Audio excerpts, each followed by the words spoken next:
আজকে আমি বানিয়ে দেখাবো পালক পনির। আমি এই পালক পনিরটা ধাবা স্টাইলে বানিয়ে দেখাবো। আসুন দেখে নিই পালক পনির বানাতে কি কি লাগছে। আমি এখানে খুব ভালো করে পালং শাক ধুয়ে রেখেছি। খুব ভালো করে ধুয়ে নিতে হবে পালং শাক। টুকরো করে পনির কেটে নিয়েছি, চৌকো চৌকো করে পনির কেটেছি। পেঁয়াজ কুচি, আদা রসুন বাটা, একটা কাঁচা লঙ্কা, টমেটো কুচি, কসুরি মেথি, ক্রিম, টক দই, নুন, চিনি, গোটা জিরে, কাশ্মীরি লঙ্কার গুঁড়ো, ধনে জিরে গুঁড়ো, হলুদ গুঁড়ো, আর লাগছে গরম মশলা।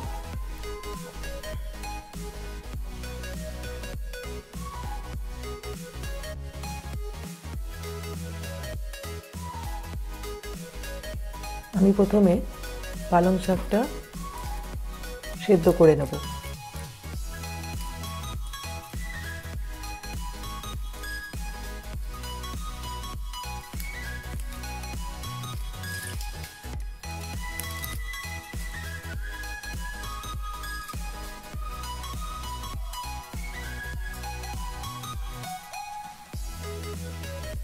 আমি খুব 1 চিমটি মতন আমি এখানে চিনি ইউজ করেছি, কারণ চিনিটা দিলে এটা একটা টিপস, পালং শাকের রং খুব ভালো থাকে।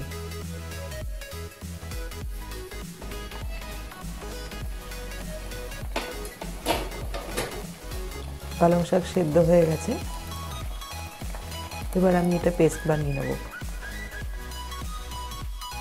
আর জলটাও ফেলবেন না, জলটাও ব্যবহার করে নেবেন পরে এই পালং পনির বানানোর সময়।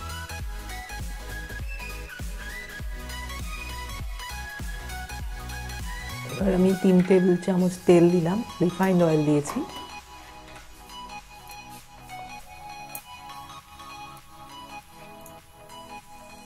এবং 1 চামচ মতন আমি এখানে বাটার দিচ্ছি, এটা একদম অপশনাল।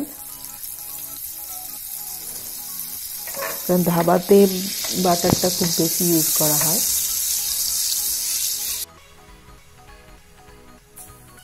আমি এখানে 1/2 চামচ মতন জিরে দিলাম, জিরে ফোড়ন দিচ্ছি। এবং জিরের একটা ফোড়নের সুন্দর গন্ধ বেরোলে আমি পেঁয়াজ কুচিটা দিচ্ছি। এখানে আমি মিডিয়াম সাইজের 2টো পেঁয়াজ নিয়েছি।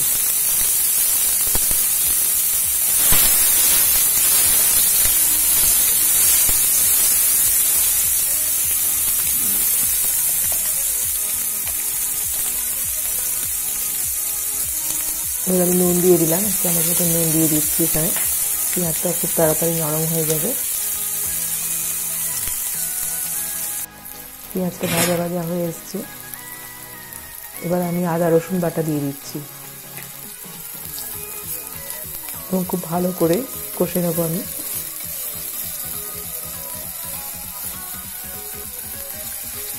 এবং এই রান্নাটা হবে মিডিয়াম আছে।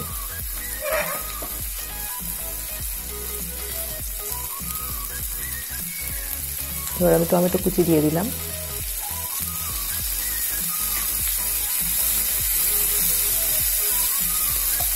কাঁচা লঙ্কাটা আমি একটু চিড়ে দিয়েছি, খুব বেশি ঝাল পছন্দ করি না, কিন্তু আমি এটা একটু চিড়ে দিয়েছি, আপনারা কুচি করে দিতে পারেন।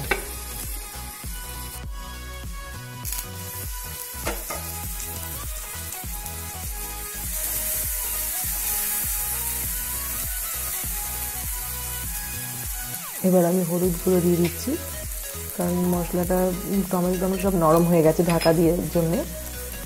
এবং কাশ্মীরি লঙ্কার গুঁড়ো দিয়ে দিলাম, আর ধনে জিরে গুঁড়ো দিয়ে দিচ্ছি। সব 1 চামচ 1 চা চামচ করে আমি নিয়েছি এগুলো।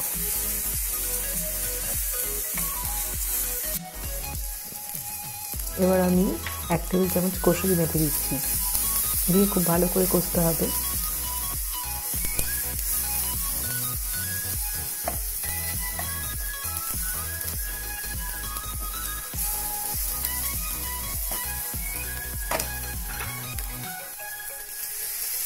এবার আমি পালং শাক বাটাটা দিয়ে দিলাম। দেখুন চিনিটা দেওয়ার জন্য কালারটা খুব ভালো রয়েছে।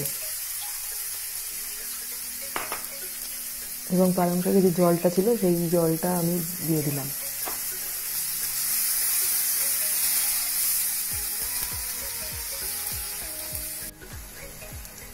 এবার আমি টক দই দিয়ে দিচ্ছি। ধাবাতে টক দইটা ব্যবহার করা হয়।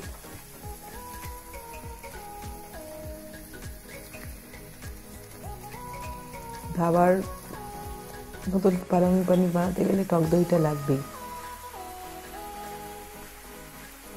এবার আমি খুব সামান্য চিনি দিলাম এবং আরেকটু নুন দিয়ে এবার উপর থেকে আমি গরম মশলা গুঁড়ো দিয়ে দিচ্ছি।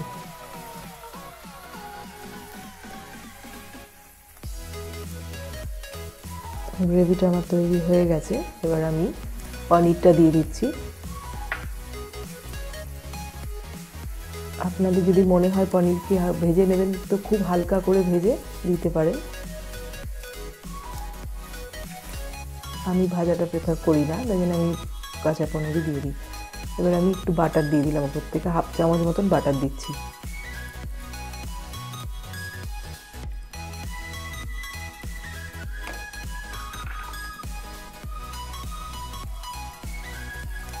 এবং 2 চামচ আমি ফ্রেশ ক্রিম দিয়ে দিচ্ছি ওপর থেকে।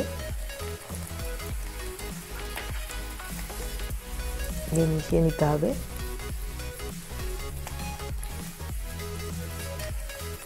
পালক পনির আমার রেডি হয়ে গেছে।